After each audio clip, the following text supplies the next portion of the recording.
जब फर्क नजर आएगा। वंडर सीमेंट, फर्क नजर आएगा।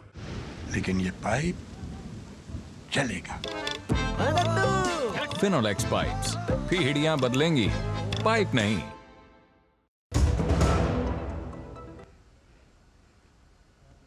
स्वागत है आपका। ब्रेक के बाद हम बात कर रहे हैं कैबिनेट के फैसले पर, और कोयला क्षेत्र को लेकर के एक बड़ा फैसला केंद्रीय कैबिनेट की ओर से लिया गया है। साथ ही साथ पूरी कैबिनेट ने, आज की जो कैबिनेट बैठक थी वो काफ़ी ऐतिहासिक थी। पूरी कैबिनेट ने प्रधानमंत्री का आभार व्यक्त किया है राम मंदिर प्राण प्रतिष्ठा को लेकर के। इन्हीं सब विषयों पर हम बातचीत करेंगे। हमारे साथ दो खास मेहमान यहाँ पर जुड़ चुके हैं। हमारे साथ अनिल कुमार झा, फॉर्मर चेयरमैन हैं CIL के, कोल इंडिया लिमिटेड के, वो हमारे साथ जुड़ चुके हैं। हमारे साथ शेखर अय्यर जुड़ चुके हैं, वरिष्ठ पत्रकार हैं। आप दोनों का स्वागत है हमारे इस कार्यक्रम में। सबसे पहले शेखर अय्यर जी, हम आपके पास आना चाहेंगे। आज की जो कैबिनेट की बैठक थी वो काफ़ी ऐतिहासिक थी। रक्षा मंत्री राजनाथ सिंह की ओर से वहाँ पर एक प्रस्ताव रखा गया, प्रधानमंत्री का आभार व्यक्त किया गया राम मंदिर की प्राण प्रतिष्ठा को लेकर के। साथ ही साथ केंद्रीय मंत्री अनुराग ठाकुर जब मीडिया को ब्रीफ कर रहे थे, उन्होंने कहा कि ये ऐतिहासिक दिन है, और जब वाइसरॉय का टाइम था तब से आज तक में ऐसा ऐतिहासिक दिन केंद्रीय कैबिनेट के लिए कभी नहीं आया था। बिल्कुल चंद्रशेखर जी, वाकई जनवरी 22 तारीख बहुत बड़ा ऐतिहासिक दिन था। 500 साल के बाद फिर वहाँ पे राम मंदिर स्थापना, और जो लहर हम देखें, और अभी भी लहर चल रहा है, ये ख़त्म नहीं हुआ है।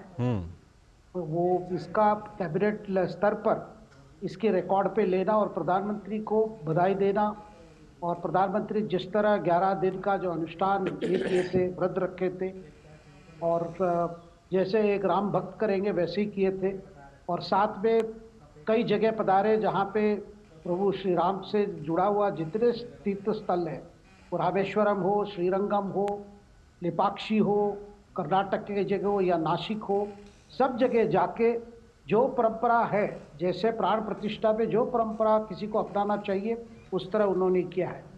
और कल हमने देखा, मतलब 22 तारीख को ये भी देखा कि किस तरह देश भर में जिस तरह वो दिन मनाया गया, मुझे लगता है दिवाली से ज़्यादा एक फेस्टिव एटमॉस्फेयर हमने देखा है। तो कैबिनेट की तरफ से प्रधानमंत्री को बधाई देना और रिकॉर्ड पे पूरा ये करना कि कितने देश भर में एक जो माहौल बना है, एक शांति की माहौल, साथ साथ भाईचारा की माहौल, जो इसको बरकरार रखने के लिए भी, और जो दृष्टिकोण प्रधानमंत्री ने उस दिन रखे, राम राज्य की बात की, राम ऊर्जा की बात की, ये सारे चीज़ों में कई मैसेजेस है कि आगे जाके राम राज्य की परिभाषा क्या रहेगी। देश जब अमृतकाल में जब विकसित देश बनाने की जो कार्यक्रम चल रही है, वो किस दिशा पे जाएगी, किस तरह सब लोग जुड़ेंगे उस पर, इसकी भी एक प्रकार से प्रधानमंत्री ने एक रूट मैप बता दिया था। जी शेखर जी बने रहिए हमारे साथ Anil Kumar Jha, former chairman CIL के मौजूद हैं। और क्योंकि एक बड़ा फैसला आज कोयला क्षेत्र को लेकर के लिया गया है, तो हम आपसे जानना चाहेंगे अनिल कुमार झा साहब, ये जो आज का फैसला है कोल गैसिफिकेशन का, इसको किस तरह से आप परिभाषित करना चाहेंगे? क्या कुछ फायदे होंगे इसके? नमस्कार चंद्रशेखर जी, मैं सबसे पहले ये कहना चाहूँगा कि ये फैसला पूरा ही ऐतिहासिक है।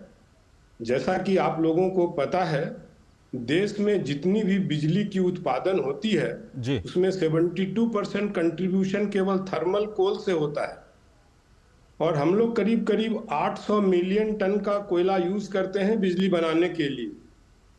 तो ये जो बोला जाता है कि हमें कोयले का यूज बंद कर देना चाहिए, मैं इससे सहमत नहीं हूँ। मैं ये बोलना चाहता हूँ कि कोयले का यूज ऐसा होना चाहिए कि ये टोटली इन्वायरमेंटल फ्रेंडली हो, और आने वाले समय में भारत जो पहले 3,80,000 करोड़ का कोयले का आयात करता था, वो आयात घटेगा और अपना देश ही सेल्फ सफिशिएंट हो जाएगा। और कोयले के यूज को इन्वायरमेंटल फ्रेंडली वे में करने के लिए कोल गैसिफिकेशन एक मील का पत्थर साबित होगा। क्योंकि कोल गैसिफिकेशन एक बहुत ही कैपिटल इंटेंसिव प्रोजेक्ट है, इसीलिए सब लोग इसे अपने से ही कर पाएंगे, इसमें मुझे थोड़ा संदेह है। तो गवर्नमेंट ऑफ इंडिया ने एक बहुत ही प्रोएक्टिव स्टेप लिया है कि हम इसको गवर्नमेंट की तरफ से सपोर्ट करेंगे और वो 3 कैटेगरी में करेंगे। एक तो पब्लिक सेक्टर अंडरटेकिंग के लिए करेंगे, दूसरा पब्लिक एंड प्राइवेट दोनों के लिए करेंगे, और तीसरा जो प्रोटोटाइप एक्सपेरिमेंटल स्टेज पे आना चाहते हैं उनको भी हम फाइनेंस करेंगे, सो दैट गैसिफिकेशन के क्षेत्र में जो नया रिसर्च करके और इम्प्रूव्ड मेथड बना सकें, उस डायरेक्शन में आगे प्रगति हो। जैसा हमारे माननीय मंत्री जी ने कहा कि देश के पास 125 साल से ज्यादा का कोयले का भंडार है, लेकिन ये आज भी दुखद है चंद्रशेखर जी कि हम लोग 3,83,000 करोड़ के कोयले का आयात करते हैं जी, और आज भी हम लोग पूरी तरह से आत्मनिर्भर नहीं हुए हैं, और आज भी हम लोग गैसिफिकेशन के जो बहुत सारे केमिकल प्रोडक्ट हैं, जैसे यूरिया है, अमोनियम नाइट्रेट है, वो सब इंपोर्ट करते हैं। अगर गैसिफिकेशन को बढ़ावा मिलेगा तो ये जितने भी केमिकल सब्सटेंसेस हैं, जैसे यूरिया है, अमोनियम नाइट्रेट है, मेथनॉल बन सकता है, बहुत सारे केमिकल प्रोडक्ट बन सकते हैं जो हम लोग इंपोर्ट करते हैं जी, हम लोग वो इंपोर्ट सब्स्टिट्यूशन कर देंगे with the help of coal gasification. तो मैं संक्षेप में यही कहना चाहूंगा कि कैबिनेट का ये बहुत ही ऐतिहासिक फैसला है जी, और मैं इंटायर मिनिस्ट्री ऑफ कोल को बहुत धन्यवाद देना चाहूंगा। उन्होंने बहुत ही टाइमली इश्यू उठा करके इस दिशा में कदम उठाया है। ठीक है।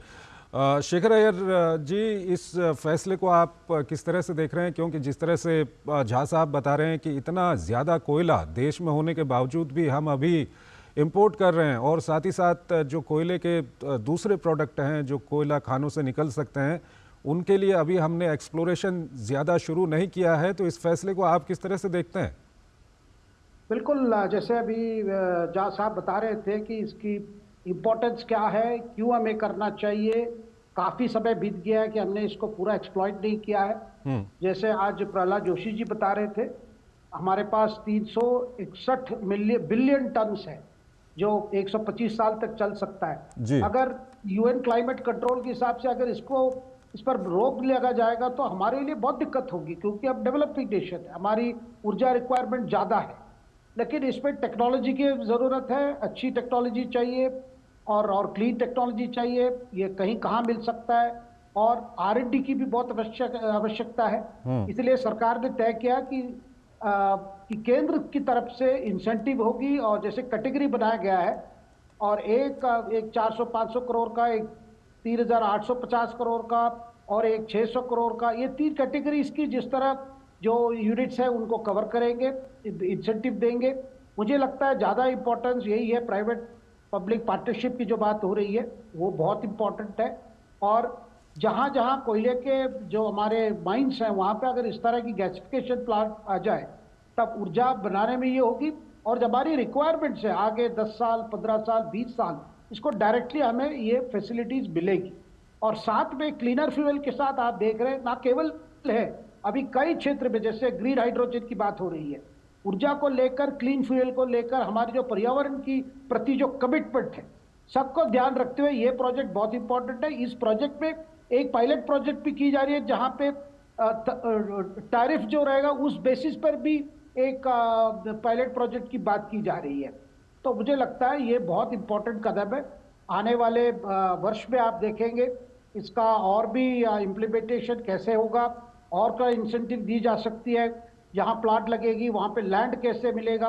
देखिए, प्राइवेट पार्टीज को इन्वॉल्व करने पे सरकार चाहती है, वो एक बहुत ये में आए, बहुत परिमाण में आए और बड़े इंथुसियास्टिकली आए। तो ये मुझे लगता है आज की फैसला बहुत इंपॉर्टेंट है। ये जो 8,000 करोड़ की मुझे लगता है ये शुरुआत है, उससे ज्यादा भी एलोकेशन होगी जब देश भर में जहां कोयला का रिजर्व्स है वहां पे ये प्लांट लग जाएगा। ठीक है, आप दोनों हमारे साथ बने रहिए। एक छोटा सा ब्रेक हमको यहाँ पर लेना है, उसके बाद हम ये, क्योंकि काफ़ी महत्वपूर्ण फैसला है, ये न सिर्फ कोयले से ये जुड़ा हुआ है, ये ऊर्जा क्षेत्र से जुड़ा हुआ है, ये कई अन्य क्षेत्रों से भी ये जुड़ा हुआ है। किन किन क्षेत्रों को इसका फ़ायदा हो सकता है, इस बारे में हम बात करेंगे। एक छोटा सा ब्रेक लेते हैं।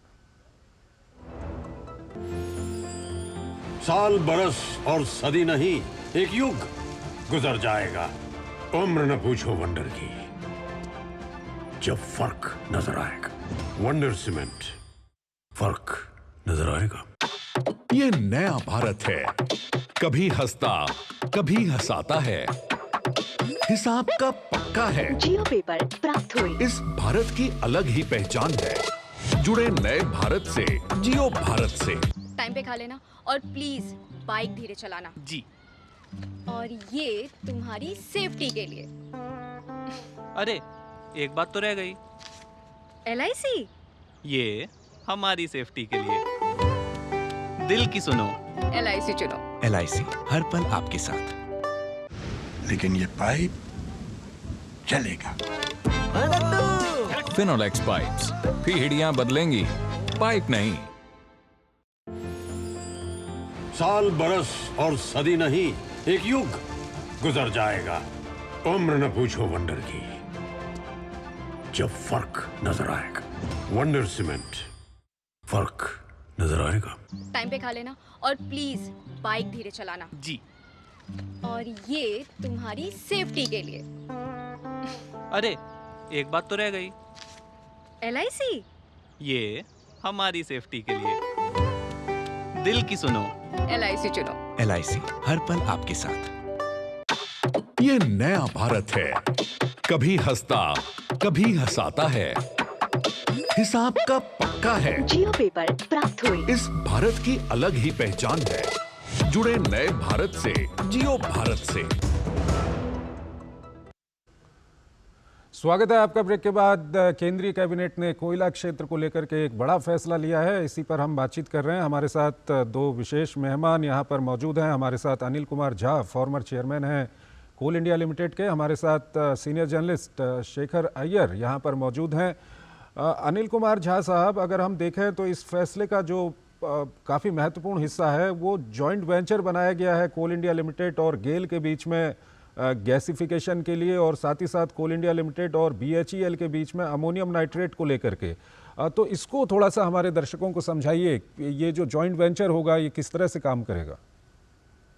चंद्रशेखर जी, सबसे पहले तो मैं आपको ये बताना चाहूंगा कि कोल गैसिफिकेशन के क्षेत्र में सबसे पहला काम इंडिया में जिंदल स्टील एंड पावर ने किया।